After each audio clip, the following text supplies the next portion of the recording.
we started by talking about the image. That's important.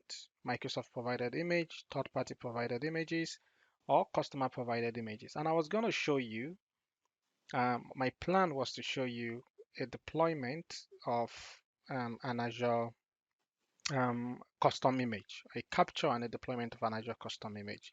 So what I did before we went on the break, and I deployed a virtual machine, just a vanilla Windows virtual machine into um, Azure. Go. So what I did was I applied not a DSA extension, just a PowerShell extension to this virtual machine. And what this PowerShell extension does is it installs IIS. It's a simple PowerShell script.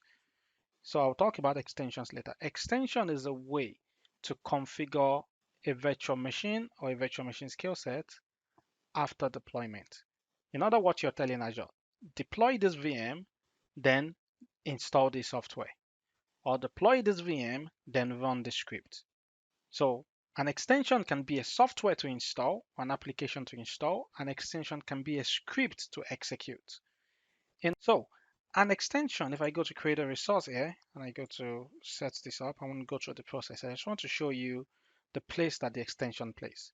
So deploying the virtual machine, configuring it. If I go under advanced, and under advanced, I have the extension button here. So this extension is a way for me to do post-deployment configuration. And again, if I go to select an extension to install, you want me to fill in certain information. First of all, let's go fill in some information for it, and let's go do that again, because I'm not actually deploying. Let's see, what does it need? Resource group, location, VM name. Okay, let's go do that.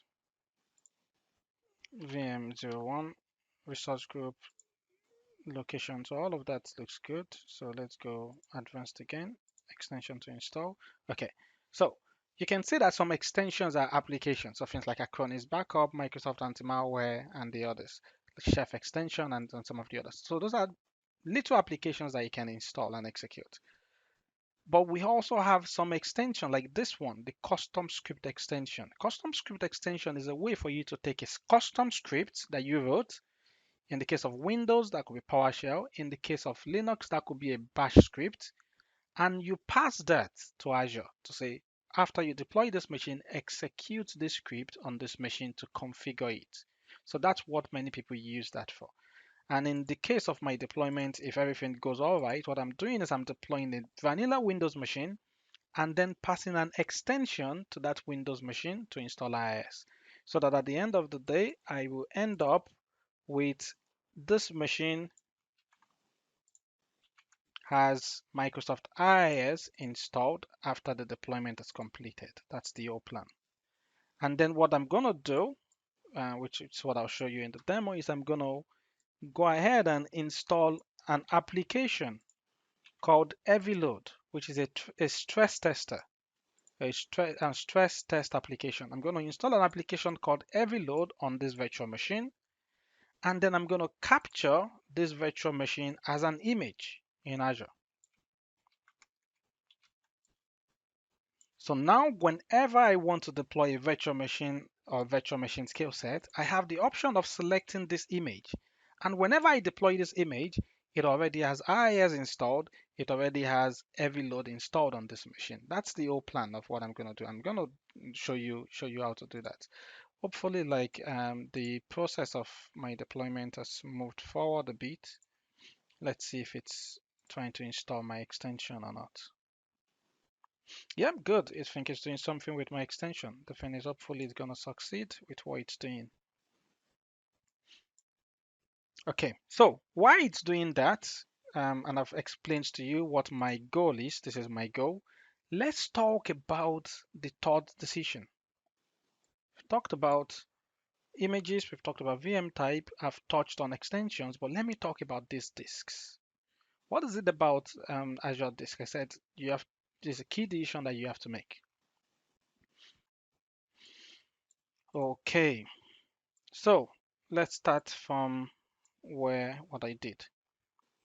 Whenever you deploy a virtual machine in Azure, There are three main disk roles that are available. Three main disk roles. Number one disk role is the OS disk. This is the disk that contains the operating system image. This is the disk that contains, if it's running Windows, the Windows operating system files. If it's running Linux, the Linux operating system files. If it's running a third-party firmware operating system, that operating system files, which is either going to be Linux or Windows based.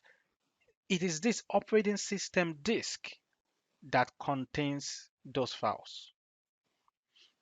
That operating system disk, if you go within your virtual machine, it's going to be viewed as a SATA disk.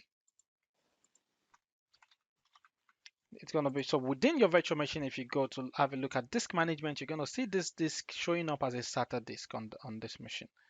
So that's the operating system disk. It's stored in the Azure storage cluster. If you move this virtual machine, maybe you change the size or whatever to wherever, or it ends up on another Hyper-V host in Azure, it's always going to have that connection, persistent connection to this operating system disk. It's always going to have that persistent connection to that disk because that's where, again, the operating system and all of that stuff is stored. So that's the first one. The second one is the data disk. The data disk is additional disks that you can attach to this virtual machine. The number of data disks that you can add to a machine depends on the VM size or the VM type that you selected. For example, I showed you this earlier, but if I go to Azure Windows VM sizes, the documentation, and I show you certain VM sizes over here, you notice that this particular size, I can add up to 4 maximum data disks on this machine or to this machine. For this size or type, I can add up to 8 maximum data disks. For this one, I can add up to 16 data disks on this machine. So that depends on that. But I can always, either during deployment or after deployment, I can go to a virtual machine and I can add a data disk to the virtual machine. And that will also be persistent to this virtual machine. If I were to, for whatever reason, this virtual machine gets moved and it ends up on a different Hyper-V host, it's not a problem. It's always going to keep that persistent connection to its OS disk and its data disk. There is another one though, which is the other disk role, which you can call the temporary disk. This temporary disk, what is it? What does it do? It's not the OS disk, it's not the data disk. Now, this virtual machine is deployed on this Hyper-V host. What do you currently use in your environment for virtualization? Do you use Hyper-V or VMware?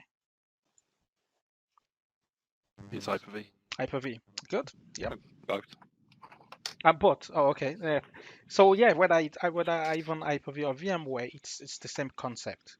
So here's my question to you: the Hyper-V or VMware host that you're using, sure that they have local disks on them. Is that the local disk that you're using to store your VHDs? No, SAN storage. You're using a SAN storage. Excellent. Yeah. and there's like good reason behind that you're doing that. And it's exactly the same in Azure. So all these disks, the OS disk and data disk, are stored in storage clusters in Azure. But here's the thing is that the actual Hyper-V host that hosting this virtual machine, it also has local disks on it. Does that mean this is going to go to waste? Well, what Microsoft thought is, let's not let it go to waste. Here's the thing. This disk has certain advantages. Number one, it's very fast because it's just on the motherboard where the virtual machine is running. So it's very fast. Number two, it's SSD disk. So all of them are running have SSD disk on them. So what Microsoft thought was, how about if your virtual machine is running on a Hyper-V host in Azure, how about we give you a slice of the local storage on this host? We give you the slice for you to use. And this is, you don't have to pay for it. You don't have to do anything. It's just give it to you. If I go over here back to the document I showed to you, if you have a look at this disk, this machine, standard D2 V3, you have a look and it says here, it says temporary storage SSD. And it says this VM size as 50 gigs. So if I provision this VM size or type in Azure, I get my normal OS disk. I can add up to 4 data disks, but I also for free, I get 50 gig temporary storage. And that temporary storage that it's referring to a slice of the local disk of the Hyper-V host of the VM that's made available to you to use. And actually, the swap file for this virtual machine is going to be stored on this temporary disk. That's why it uses, but because again, it's super fast. If you're paying attention to like what I said earlier, you'll remember that I mentioned that if you see a virtual machine like this, does this virtual machine support the addition of SSD disks? Let me ask that question. You see a virtual machine standard D2V3, does this support the addition of SSD disks? Because based on No, the but name, no, it doesn't because it has a guy said. excellent. Because we don't have S in the name, it does not support adding an SSD disk, either for OS um, or for data disk. And again, I can show you that very quickly. If I go to, thank God, this has finished deploying. But if I go create a new resource in Azure and I go to create a virtual machine, I'll show you very quickly what that is. If I go over here, select resource group one, call this VM02. I'm not going to deploy it. I just want to use it to show you a point. If I go select UK South. So for the VM size, if I go to change that, and if I go to change this, and if I go to select D2SV3, and then if I go next to disks, I'm not going to do anything. You notice I can select premium SSD. Standard SSD, yeah, it's not like true SSD. It's standard. It essentially it might it's it has the same or similar capabilities to the magnetic disk, only that it's consistent. Whereas this one can have variations, while this one is consistent. So it's not like real true like SSD. So premium SSD is what we're talking about. So you can say I can select premium SSD for the OS disk. If I go back on the previous, if I change this from standard D2SV3, if I change this to something that does not support premium disk, so it's filtered out. If I delete that and I remove the filter and I select D2V2 or D2V3 and I go select. And if I go on the disks, so it shows me as if I can select it, but it says if I select it, it says sorry, you're selecting premium SSD and you've selected a virtual machine that does not have a S in it. And this virtual machine does not support adding SSDs to that.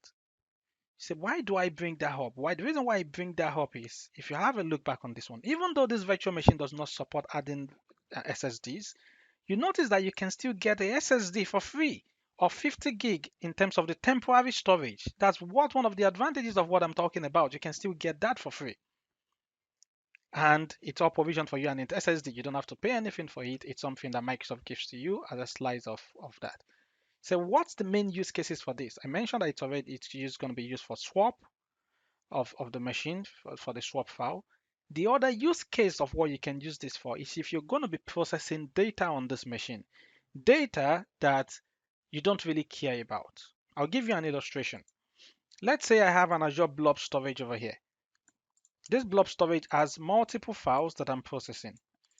This virtual machine, what it's going to be doing, or the application that I have on this virtual machine, is going to reach out, take a copy of this file on the Azure storage, do some processing on it, and then move it somewhere else.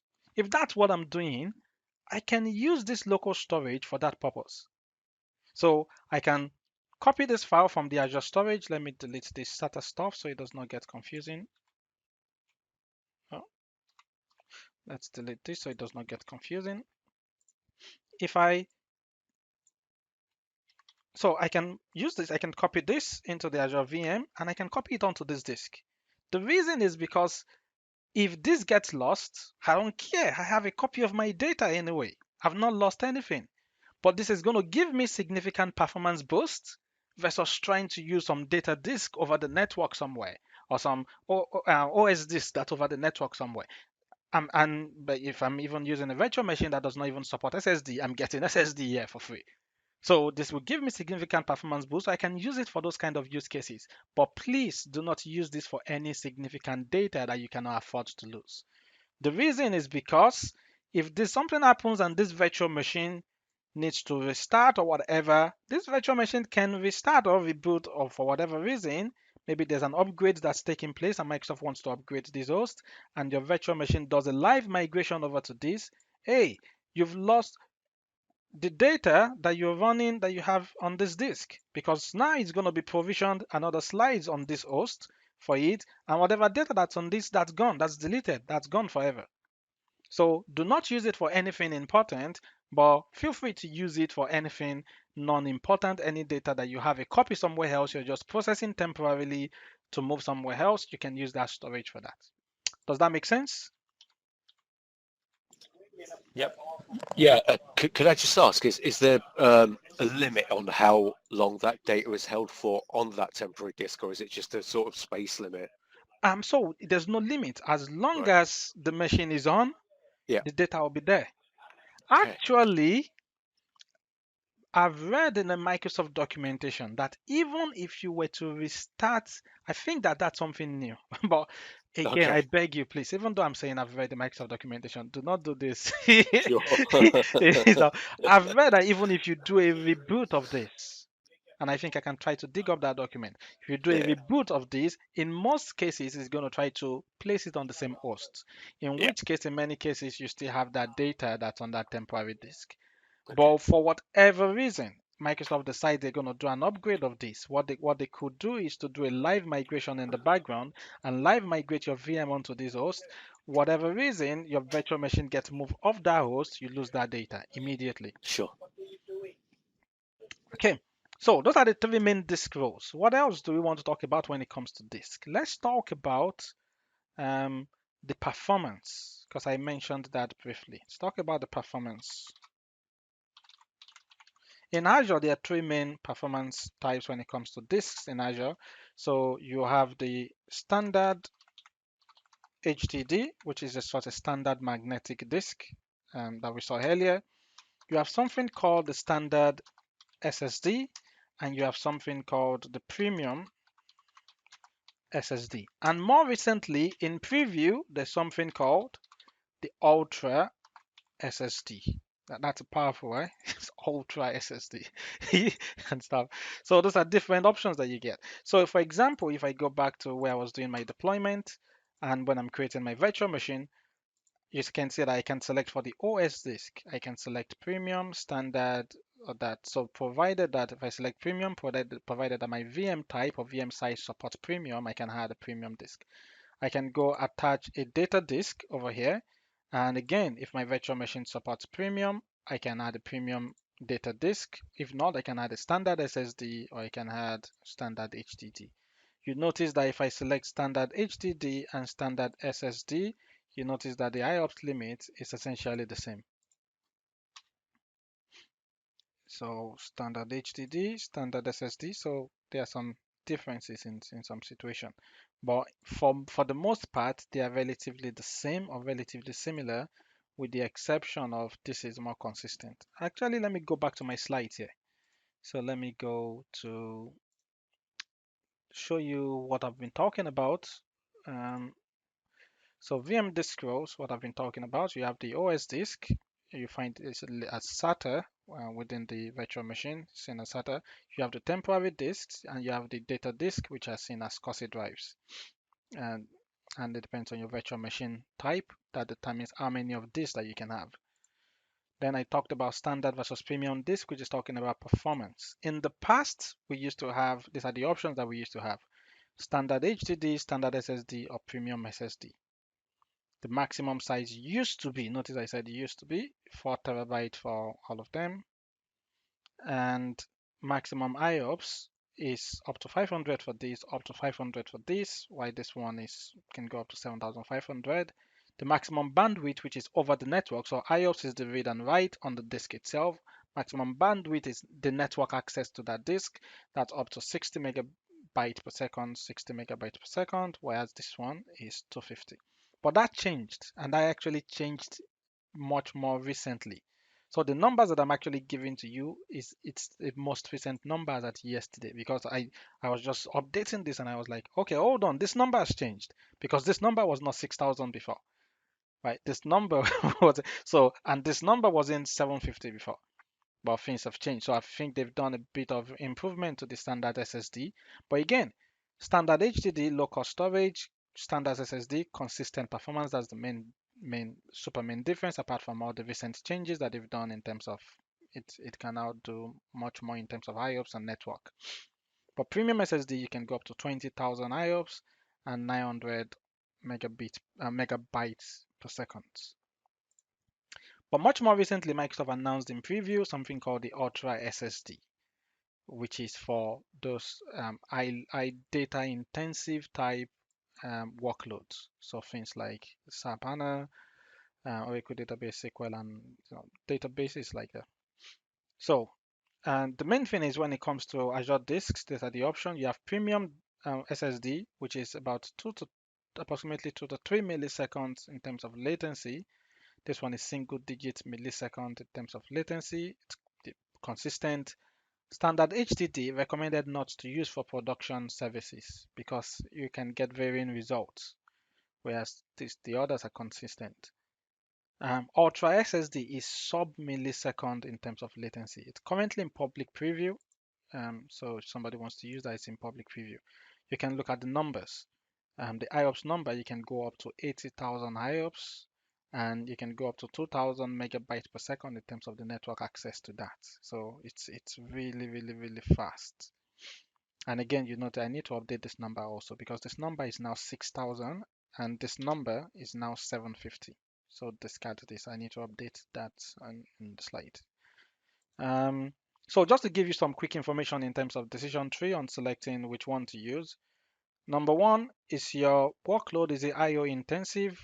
No. Does it require consistent performance? Yes. Standard SSD. Is it IO intensive? No. Does it require consistent performance and low latency? No. Standard HDD. Is it IO intensive? Yes. Does it require sub millisecond latency? No. Does it require very high IOPS and megabit per second access? No. Premium SSD. Does it require sub millisecond latency, or does it require very high IOPS and megabit per second network access? Yes, Ultra SSD. So that's kind of like the decision tree for selecting the performance of the disk that you'll be adding. Good. So let's talk about the final one that I was talking about. So that is three main disks when it comes to disk, and then the performance tiers. The final thing about disks is managed versus unmanaged disk.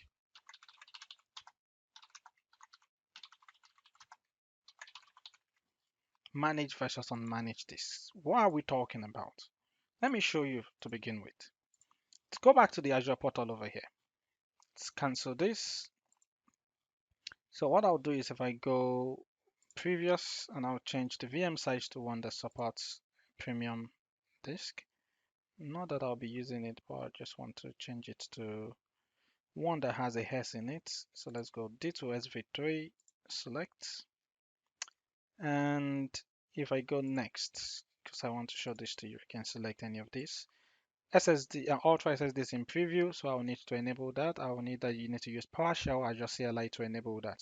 You cannot enable it through the portal, unfortunately. And I think it's only available in one or two regions. I think it's available in East US or something like that for now. But it's going to go GA and then it should roll out to other regions. Okay. One of the options that I want to got a question for you, first of all, before I even talk about managed and unmanaged disk. Do you notice that I cannot I have no option here? No, I cannot. That's the wrong word. Do you notice that I have no option to specify the size of this OS disk? If I go to attach a data disk, I can specify a size here. I can go want up to 32 terabyte. I can go to now if I go 20,000, and you notice that the larger the size, the larger the IOPS that you get. So if I do 20,000, if I do 1,500, you get that. If I do 20,000, you get that. So the larger the size, the larger the IOPS you get for premium and stuff. Um, for standard HDD, if I do 20,000 and if I do 1,500, you get that. And then you go, the larger again you go, the larger the IOPS that you get. But that's by the way, you can specify the size is what I'm showing you here. But you notice that for my OS disk, where I don't have any option to specify the size. Does anybody know what the default size is for the OS disk if I create from the portal? If I'm creating using PowerShell or CLI or using the ARM template, I can specify. But using portal, anybody? So about 120 gig. Yeah, you're correct. It's 127. 127. Yes, exactly. It's Yeah. 127 that it's gonna give to you. Now, because you because that can cost you, right? Because that's 127. So some people go, I don't need an 127 for my OS disk. All I want to use the OS disk for is for the operating system. I don't want to store my data on the OS disk. I'm going to add data disk to store my data or use something like Azure Storage or something like that. But I just need this disk just for operating system files and that's it. So why do I need the 127 gig? As I mentioned, if you're using PowerShell or CLI to um, to provision or Azure ARM template, you can specify the size of the OS disk. If you're using that, but if you're using the portal, you can't. But you have an option. Does anybody know um, if I want to change the size of this disk to use something smaller? What do I do? Any thoughts? On the portal, I don't want to use PowerShell or CLI. I want to do this from the portal. Is it so managed or? So no, I'm talking about the size of the OS disk Oh, because I have no place in the portal to specify that. Change the image type. Excellent. Excellent. Who said that? You should get a big. One of the things that you may notice if I go under the image, if I go to browse all public images and all of that, you notice that all of a sudden some image types will pop up with small disk in front of them. Small disk in front of them. And what this is they're going to use small OS disk. So rather than using 127 gigabytes, they're going to be using, I think, 32 gigabytes.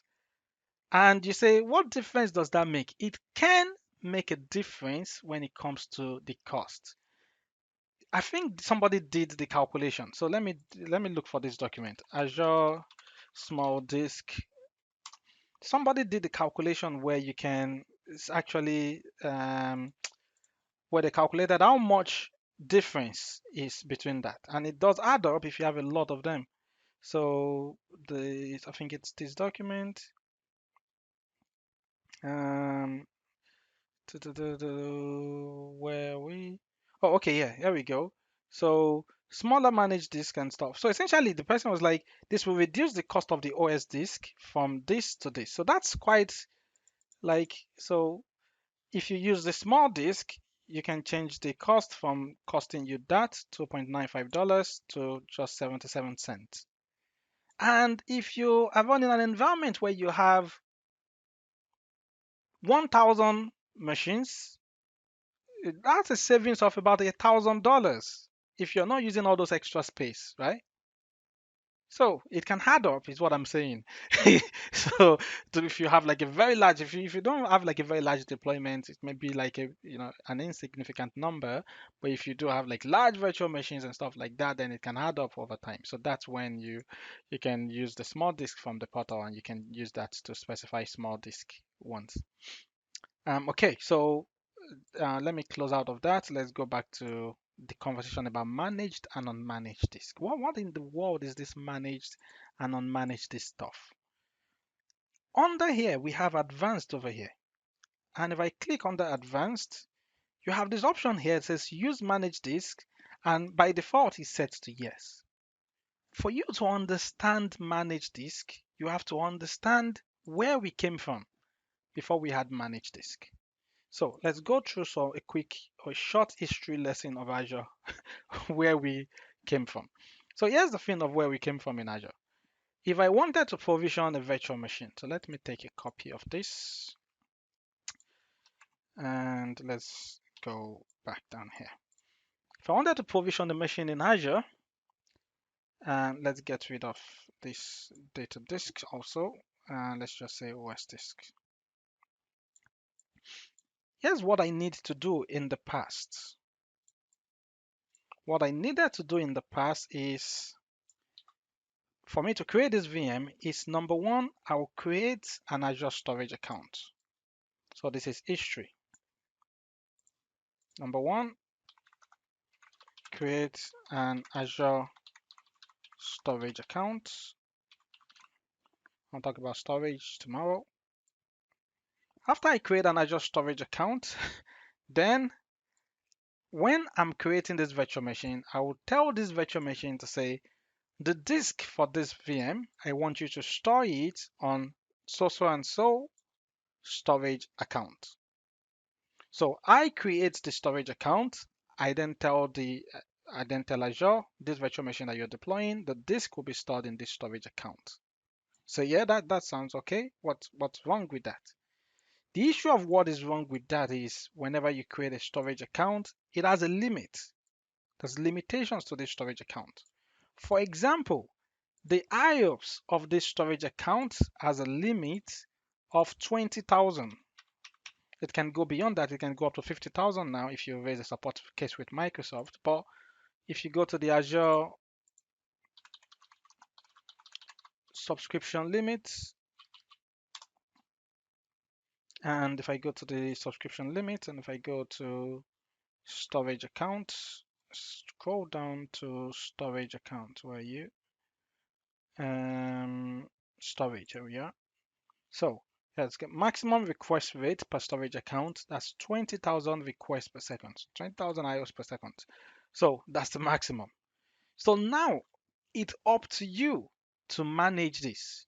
So the more you create more virtual machines and you're storing your disk in this storage account, you've got to be conscious. You've got to add monitoring to ensure that I'm not going to go over this limit. And what Microsoft found was not very many people did that, right? What many people did, like what most of us will have done, is you're going to create a storage account called whatever. Let's go. You're going to create a storage account called Azure Disks or whatever, or VM Disks, and you're just going to power all your disk into this storage account. No monitoring or anything for this storage account. You're not concerning yourself with all these limits and all this stuff. You just do all this stuff.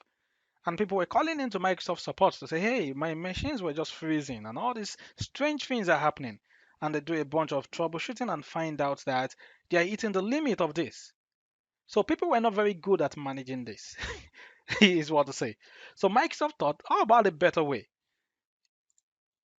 How about a better way of, you don't need to provision the storage account. And by that, you don't need to manage and look after this number or this limit and all of that. When you provision your virtual machine, you just select the disk type, premium, whatever, and we'll provision it for you. What storage account is it built in? Don't worry about that. We provision that and we look after that. We ensure that you don't get to this limit. This is what is called a managed disk. Managed disk equals Microsoft manages the underlying storage account.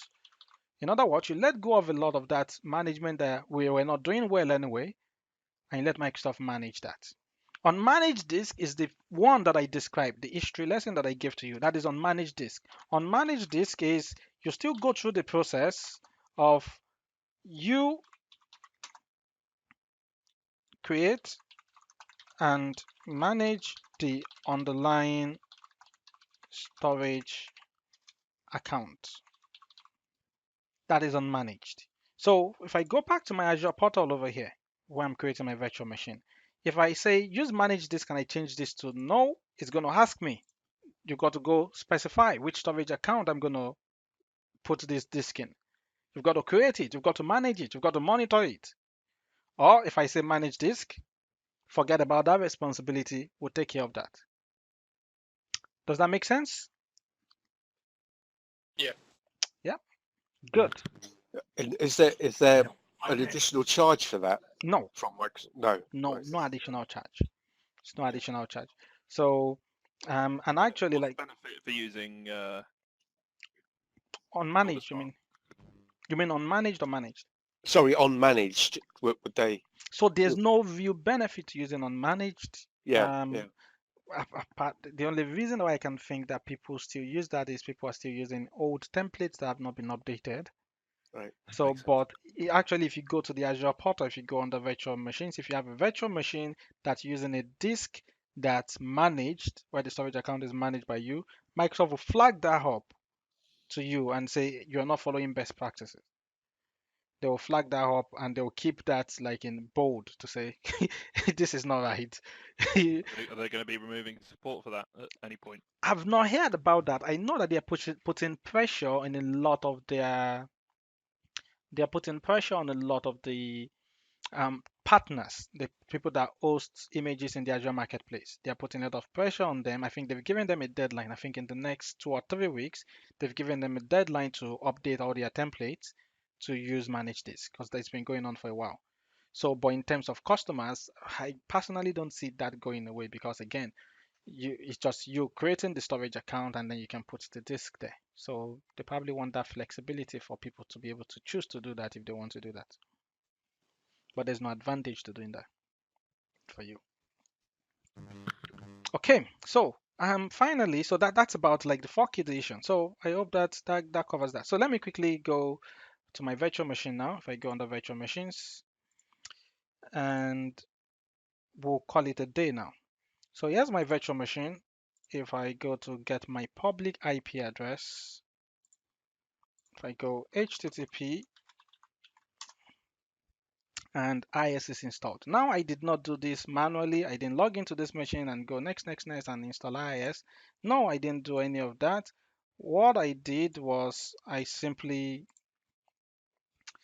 let's go, where's my, yeah, what I did was simply pass a PowerShell script using custom script extension when I deployed this machine, and then it automatically deployed IIS on this one.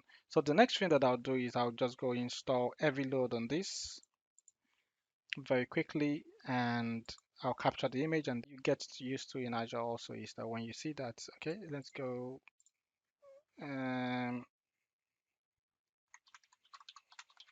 Azure admin, put in my password.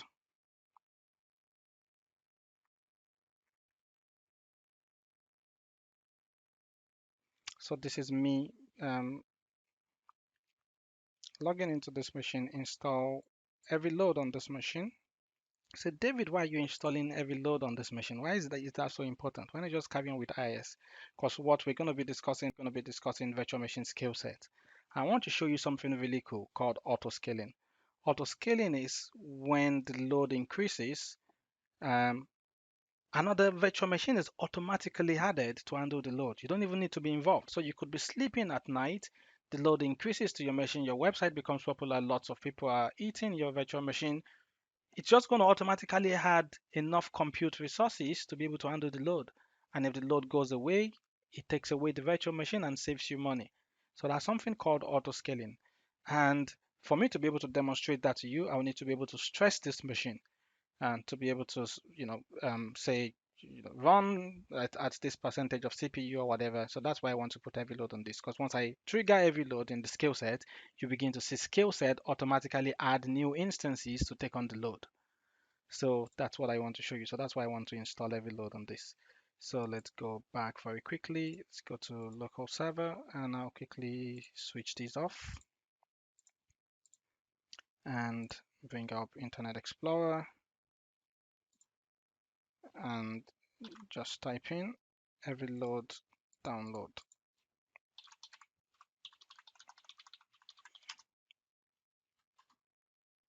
So load the free stress test tool for your PC. Let's download that for free.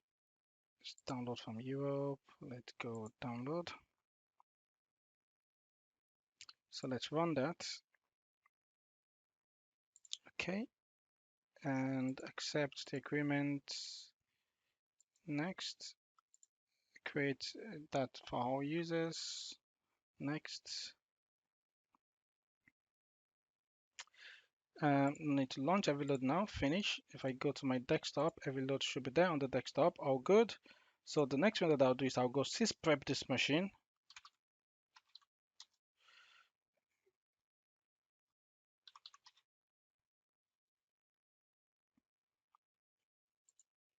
Yeah, it's all right. Let's go find sysprep. C Windows System 32 sysprep, and I'll just run sysprep. I'll generalize and I'll shut down the machine. So this is what you need to do if you want to capture an image that you're going to be using in Azure. If you're using a Linux machine, there's documentation on what you need to run. Essentially, you need to deprovision the machine so that again you can capture the image. So if I just go ahead and generalize and shut down this machine afterwards. So after this machine has shut down, I will deallocate it and then I'll just capture the image. And capturing the image, I'll just go ahead and round off with that. It's very straightforward. All I need to do is I go back to my virtual machines.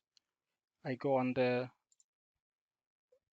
select my virtual machine, go on the overview, and then I capture that.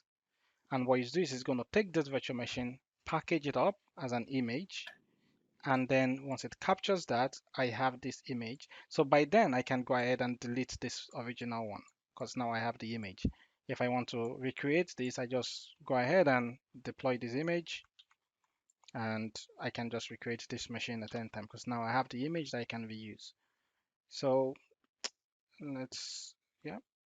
Does that make sense? Because that's where we stop for today. Yeah, so that, yeah. Does Packer automate that process then, including the sysprep bit? Yes.